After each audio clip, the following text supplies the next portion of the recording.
Hola Iglesia, ¿qué tal? Muchas gracias por la invitación. Estoy muy contento de estar aquí con ustedes.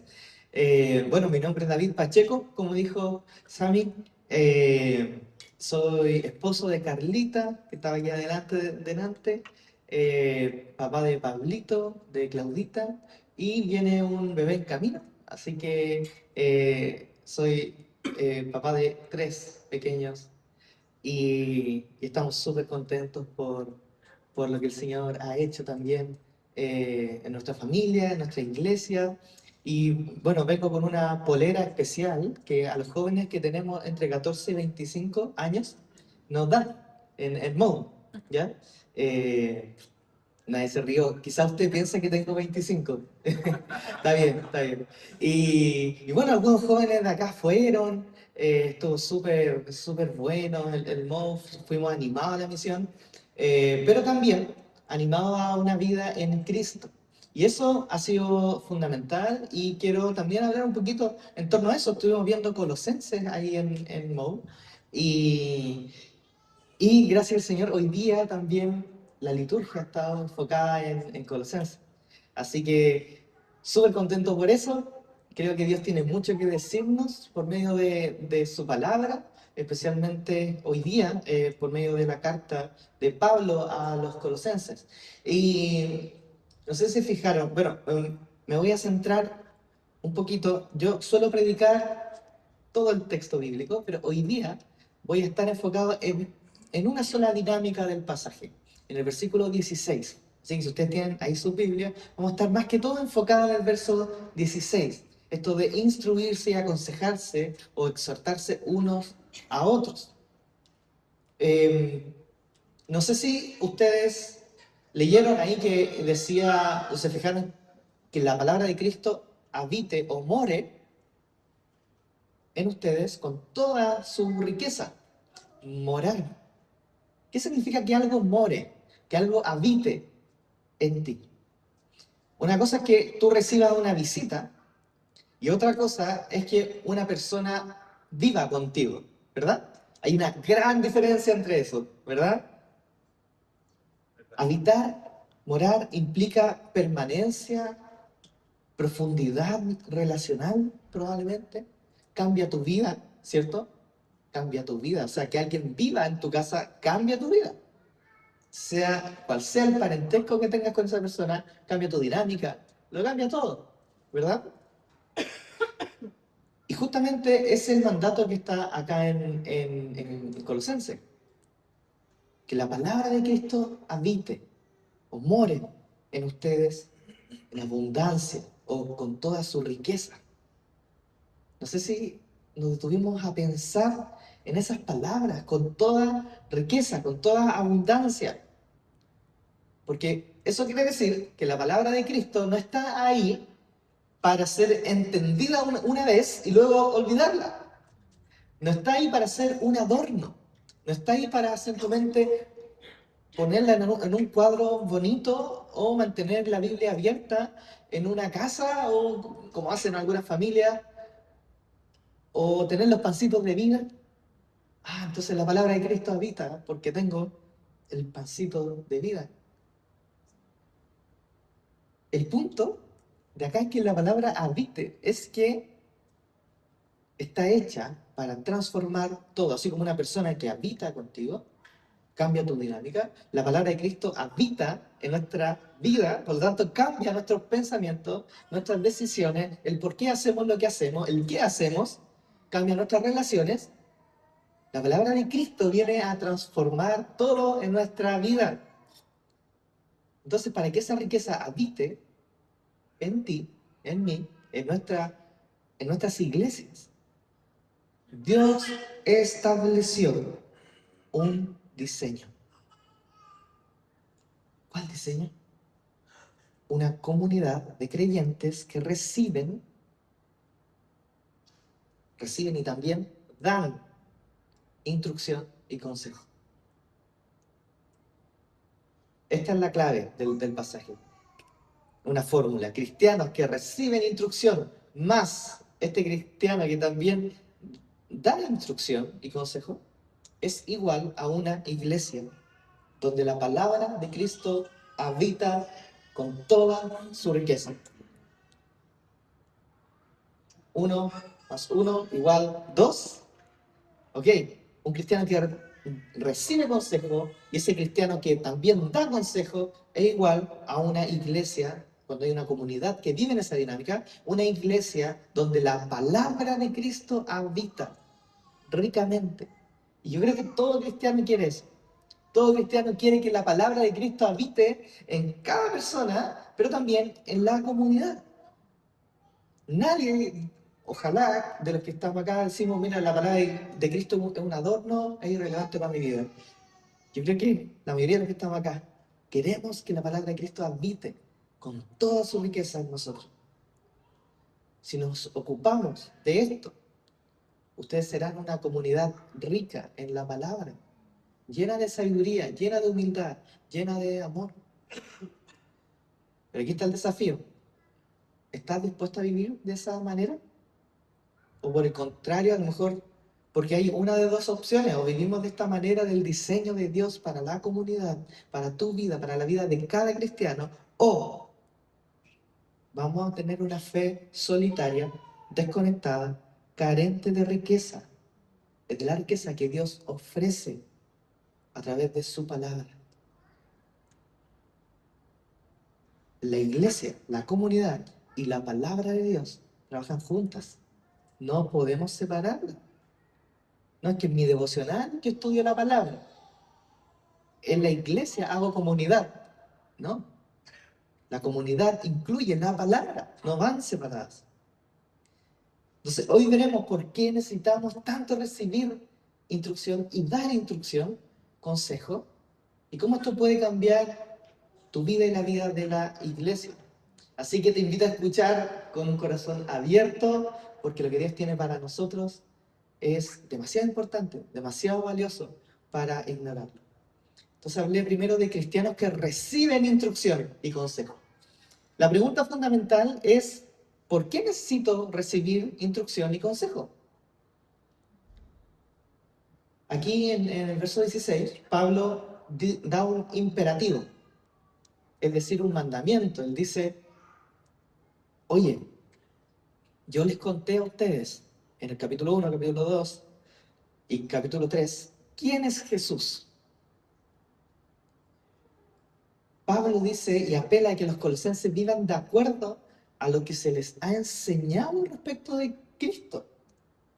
Y que nunca el quién es Jesús sea materia pasada y olvidada, sino que para que esa palabra de quién es Jesús, como leíamos hoy día, este Cristo que está por sobre todo, que es la cabeza del cuerpo, que es la imagen del Dios invisible, el primogénito de toda la creación.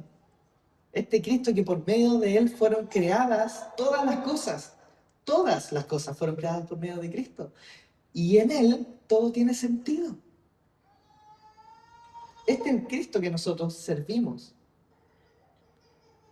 Y eso, ¿quién es Jesús? No, nunca puede ser materia olvidada, o materia pasada incluso, o materia sabida simplemente. La palabra de Cristo habita en ustedes con toda su riqueza. Pablo los desafía a no ser espectadores pasivos de la fe. Pablo cree que todo lo que ellos saben, que Pablo les enseñó en los primeros capítulos, tiene el poder, una doctrina que tiene el poder para ser un hogar en tu vida. La palabra de Cristo tiene el poder de hacer de ti su hogar, de ti su morada, y de ustedes como comunidad e iglesia, hacer la morada de Dios, la morada de la palabra de Dios. Y tiene expectativas de crecimiento. Esta palabra de Cristo puede hacer un hogar en ti, dice Pablo, pero más aún, habitar ricamente. No un poquito de la palabra, sino ricamente, abundantemente. Y para que esa riqueza de la palabra realmente transforme nuestra vida, necesitamos recibir instrucción y consejo. Pero ¿por qué esto es tan necesario? Pablo dice, bueno, que la palabra de Cristo habite en ustedes, y luego él explica por qué, cómo, más que por qué, cómo habita la palabra de Cristo. Porque si quizás no exploramos este versículo, vamos a pensar que la palabra de Cristo habita por un montón de cosas. Y podría aquí haber dicho Pablo que la palabra de Cristo habita en ustedes con toda su plenitud. Por lo tanto, hagan el devocional. Por lo tanto, estudien harto la Biblia. Estudien harto la palabra para que la palabra habite en ustedes, ¿cierto? Y yo creo que si yo digo eso, ustedes me van a decir amén, ¿verdad? Porque es verdad.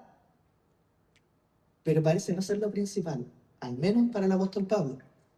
No parece ser lo que él quiere contarle aquí, decirle y enseñar a los colosenses. Los colosenses habían muerto a su vida carnal y habían nacido de nuevo en Cristo. Eso es lo que dice el capítulo 2 y capítulo 3. Por lo tanto, ya que han resucitado con Cristo, miren las cosas de arriba, donde está Cristo sentado a la derecha de Dios. Pongan su atención en las cosas de arriba y no en las de la tierra. ¿Por qué? Porque ustedes han muerto y su vida está escondida en Cristo. Pablo le está enseñando a los colosenses que el creyente ha muerto a su vida. David Pacheco ha muerto ese día cuando Cristo murió en la cruz. David Pacheco también murió. Y usted, si es cristiano, también murió ese día. Ya no vive usted. Cristo vive en usted. Pero usted resucitó. Cuando Cristo resucitó al tercer día, usted también resucitó. Y aquí está el punto. Esta nueva vida en Jesús se vive en comunidad. Ya no se vive solo, se vive en comunidad. Para que la palabra de Cristo habite, no solo tengo que estudiar la Biblia, sino que tengo que tener un estilo de vida en el cual estoy introducido en la palabra de Cristo, viviendo la palabra de Cristo.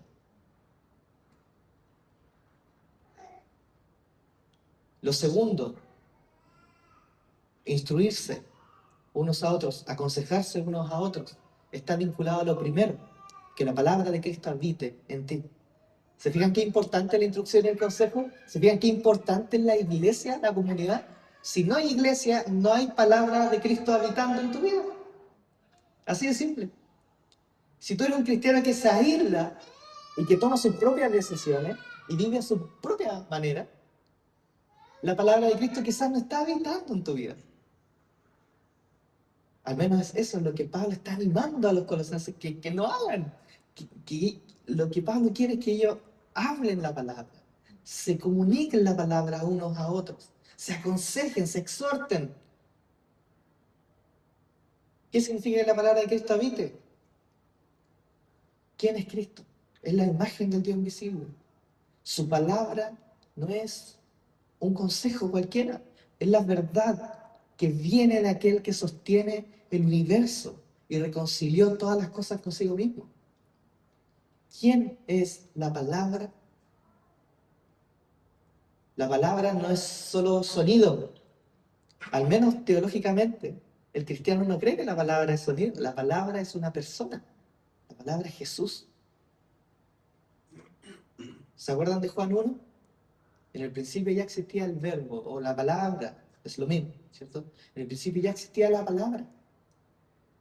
Cristo es la palabra se hizo carne y habitó entre nosotros. Pablo está yendo muy profundo con esto. Está diciendo que Cristo mismo habite en ustedes. Que su palabra habite en nosotros implica que gobierne en nosotros, que moldee nuestra vida, transforme cada rincón de nuestra vida, cada rincón de nuestro hogar, cada rincón de nuestros pensamientos y decisiones. Todo cristiano quiere eso. Aunque falla, por supuesto, fallamos. Aunque falla, lo desea de todo corazón, que esto sea una verdad en nuestras vidas. Ahora, ¿por qué necesito ser instruido y recibir consejo? Porque ninguno de nosotros ha llegado a la madurez completa. Siempre habrá áreas en nuestra vida que necesitan ser corregidas, decisiones que deben ser evaluadas, o actitudes que van a requerir ajustes. ¿Quién tiene aquí un carácter perfecto? Nadie. ¿Quién tiene un mal carácter?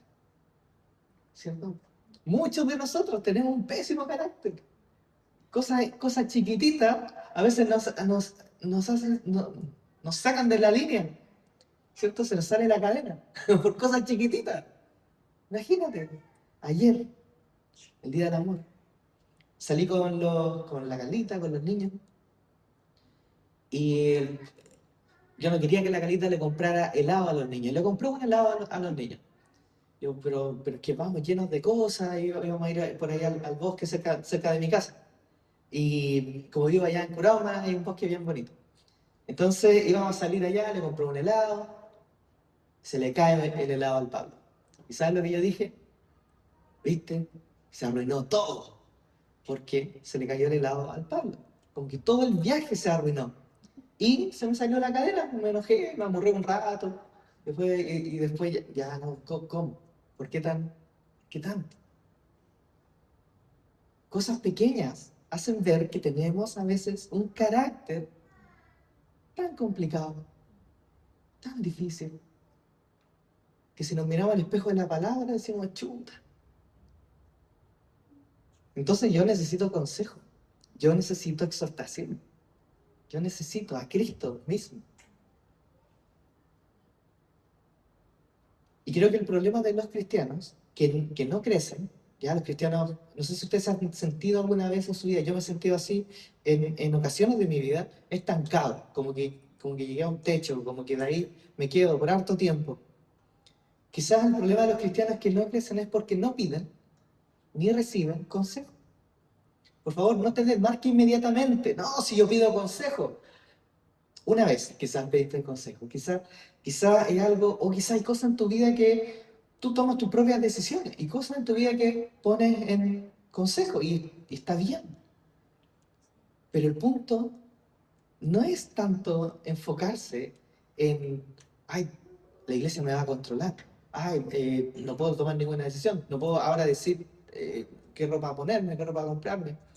No, el punto del corazón humilde. Quiero que la palabra de Cristo habite en mi vida.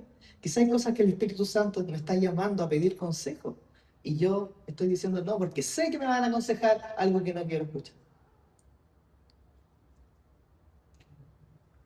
Entonces quiero invitarte a que reflexiones en tu vida, en tu confianza a la hora de vivir, trabajar, criar, estudiar, desarrollarte en tu iglesia, tomar decisiones. ¿Qué te representa más? Voy a dar dos grupos.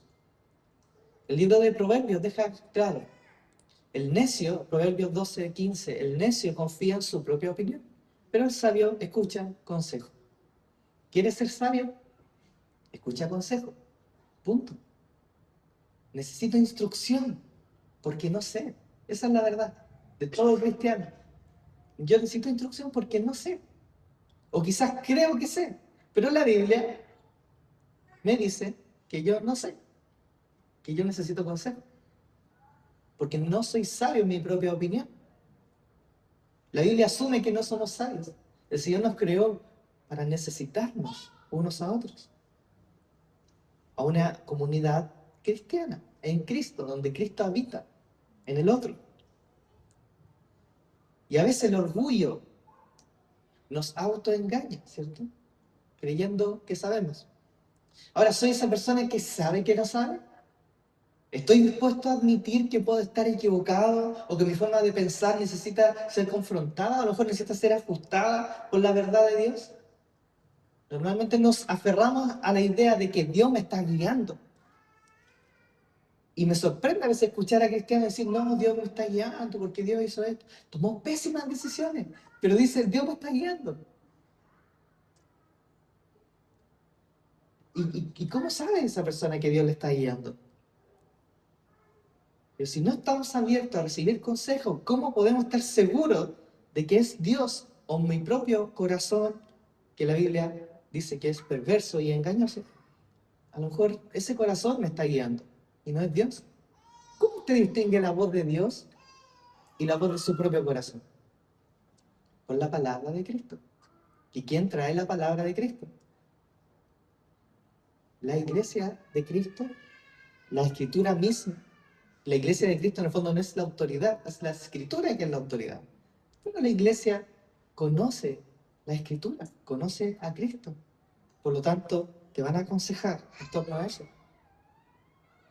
Ahora bien, Pablo no nos llama a ser críticos obsesivos, porque ese es el temor que surge cuando empiezo a hablar esto, porque entonces me van a criticar todo el rato, tengo que estar pendiente, tengo que fingir para que no me aconsejen o para que no me exhorten.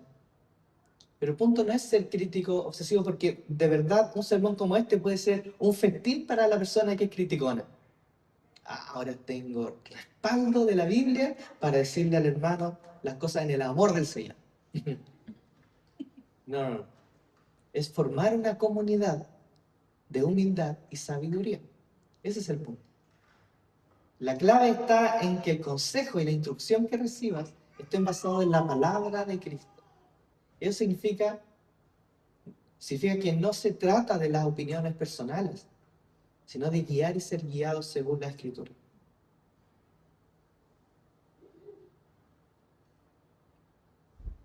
Bien, segundo punto.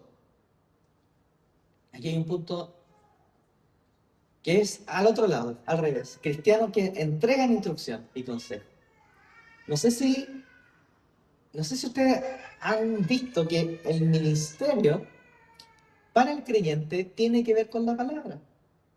Siempre tiene que ver con la palabra. Los diáconos, tanto los pastores, los que sirven en la iglesia, todo creyente, si ustedes tienen membresía, ¿cierto? Ustedes tienen membresía. Todo miembro está llamado a instruir a otros también. Es un deber, es una responsabilidad, es un ministerio que tenemos como cristianos. Es la manera en que edificamos la iglesia, por medio del consejo, por medio de la exhortación. El mandato de Colosenses 3:16 es: instrúyanse y aconséjense unos a otros con toda sabiduría. No dice que los pastores aconsejen, dice unos a otros. El diseño de Dios para su iglesia es que sea una comunidad interdependiente, donde el crecimiento espiritual no ocurre en el aislamiento, sino en el contexto de unos a otros. Muchos de nosotros encontramos obstáculos: el miedo a no saber qué decir, el desinterés hacia las luchas de otros a lo mejor. No te interesa lo que el otro esté luchando. Total, al otro día tú tienes que ir a trabajar, tú tienes que hacer tus cosas, tienes que comprarte lo que necesitas comprarte, tienes que avanzar hacia donde necesitas. Tienes tus propios problemas. ¿Por qué te vas a preocupar de otros? Bueno, hemos nacido de nuevo. Hemos muerto a esos problemas. Hemos muerto a nosotros mismos para velar por el bien del otro. Por lo tanto, la humanidad que se vive dentro de una comunidad es totalmente diferente. El problema del otro también es mi problema, porque somos uno en Cristo.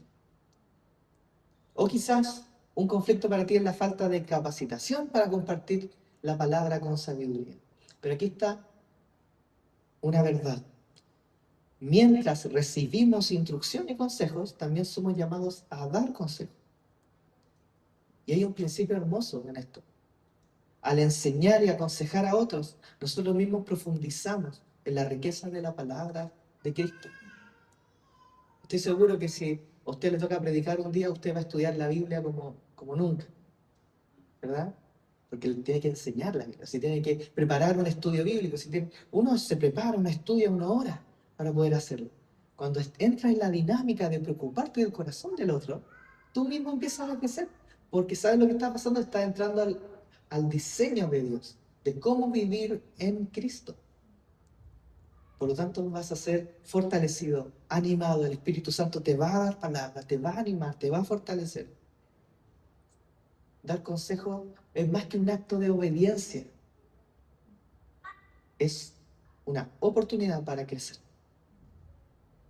Entonces, la pregunta de si estoy dispuesta a también ser un servidor para el otro.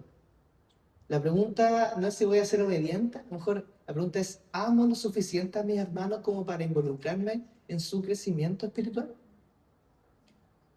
Pablo en Filipenses decía: no sé si vivir o morir. Si muero, estoy con Cristo, que es mucho mejor. Pero ¿sabes qué? Mejor me voy a quedar para contribuir al alegre avance en la fe de ustedes. La única razón de vivir para Pablo era contribuir a que otros vivan alegre su fe. Qué lindo, qué precioso. Dar instrucción y consejo es cuestión de amor. No hay que corregir con dureza o señalar las fallas, ¿cierto? Tiene que ver con el dolor, con el error del hermano, pero verlo con compasión, sabiendo que tú eres igual o peor, ¿cierto? Tampoco es ser indiferente. La indiferencia está matando muchas veces las comunidades y las iglesias. ¿Qué significa para ti ser una persona que instruye y aconseja? ¿Qué significa para ti, literal? ¿Qué significa? ¿Qué va a significar para ti? ¿Cómo va a cambiar tu agenda?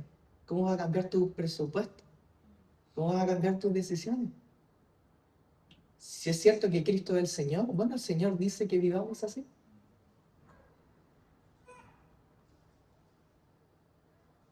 Y finalmente, ya para terminar, el resultado es una iglesia donde la palabra de Cristo habita ricamente. El fruto de una iglesia que da instrucción y consejo. Entonces este llamado es colectivo. La visión es una iglesia donde la palabra de Cristo está presente, pero más que presente, está habitando con toda su riqueza. Y esta es una iglesia formada por cristianos que recibieron instrucción y consejo y a la vez están dando consejo con amor y humildad. Pero ¿qué buscamos cuando damos consejo? Buscamos el consejo de nuestro consejero admirable. Recordamos quién es Cristo cuando damos consejo. No se trata de dar tips, se trata de mostrar a una persona, se trata de mostrar a Cristo. Según Isaías 9:6, Él es el admirable consejero. Eso quiere decir que Jesús tiene muchísimo más que decir en cada área de nuestras vidas. Y es Él que tiene el consejo que nosotros necesitamos. Él es el admirable consejero. No lo reemplacemos. No es la psicología moderna el admirable consejero. No son los reels de Instagram los admirables consejeros que le ponemos corazón y ahora se le puede poner como el rey no sé qué, ¿cierto? Que le pones como que esto me gusta más. Un corazón no es suficiente, le ponemos otra cosa más ahí, un morado, ¿verdad? Mira, no es Instagram el admirable consejero. No es ese reel que te dice, oye, me pasa lo mismo. Eso vino de la carne, no vino de Cristo. No es que esté mal, pero no es tu admirable consejero. No es el tío o la tía bacán, lo leen que te da buenos consejos. No es la cultura. No eres tú mismo el consejero a quien debes admirar. Admira a Cristo y queda boquiabierto luego de escuchar su consejo que te es dado por medio de la palabra, por medio de la comunión de la iglesia. Cristo en su sabiduría y poder nos ha dado su palabra para que habite en nosotros, transformándonos desde adentro hacia afuera. Y aquí está el punto clave.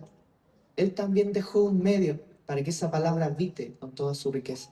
Ese medio es la iglesia. El unos a otros es el diseño perfecto de Dios. Esto implica que cuando rechazamos la instrucción o el consejo, cuando menospreciamos la corrección del otro, es que este no sabe lo que está diciendo. Cuando respondemos con enojo o con una sobrereacción, debemos examinar nuestros corazones. ¿A quién estamos rechazando? No vaya a ser que estemos rechazando a Cristo, nuestro admirable consejero, y no nos estemos dando cuenta. Dios nos libre de la arrogancia, de creernos más sabios que Cristo, el consejero admirable, quien es la sabiduría de Dios. Este es un llamado a la humildad, iglesia, a reconocer que ninguno de nosotros ha llegado a la meta. Solo Dios no recibe consejo. El resto estamos llamados a recibir consejo desesperadamente, correr al consejo de su palabra, que se entrega por medio de, sí, los pastores, los líderes, pero el punto es aquí, unos a otros. No necesitamos seminario teológico, necesitamos a Cristo y su palabra viviendo en medio de nosotros.